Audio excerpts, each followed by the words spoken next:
വേലിയേട്ടൻ എന്ന ചിത്രത്തിൻ്റെ 4-ാം ദിവസത്തെ കേരള ബോക്സ് ഓഫീസ് കളക്ഷൻ റിപ്പോർട്ടാണ് എന്നൊരു വീഡിയോ ഭാഗത്ത്. വീഡിയോയിലേക്ക് വരുമ്പോൾ വീഡിയോ ലൈക്ക് ചെയ്യുക, ചാനൽ സബ്സ്ക്രൈബ് ചെയ്യുക.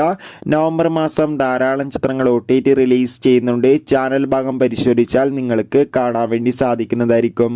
മമ്മൂട്ടി, ശോഭന, ഇന്നസെൻ്റ്, കലാഭവൻ മണി, മനോജ് ഗജൻ എന്നൊക്കെ പ്രധാന കഥാപാത്രങ്ങളായി നീണ്ട 25 വർഷങ്ങൾക്ക് ശേഷം കഴിഞ്ഞ നവംബർ 29-ാം തീയതി തിയേറ്ററുകളിൽ വീണ്ടും റിലീസ് ചെയ്ത ചിത്രമായിരുന്നു വേലിയേട്ടൻ.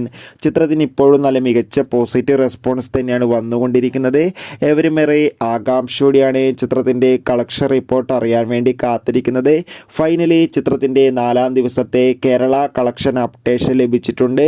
ചിത്രത്തിന് 4-ാം ദിവസം അത്യാവശ്യം മികച്ചൊരു ബുക്കിംഗ് തന്നെ കേരളത്തിൽ നടക്കുമ്പോൾ ഏകദേശം 20 ലക്ഷത്തിൻ്റെ അടുത്ത് വരെ കളക്ഷൻ നേടിയെടുക്കാൻ വേണ്ടി സാധിക്കുമെന്നാണ് ട്രാക്കിംഗ് റിപ്പോർട്ടുകൾ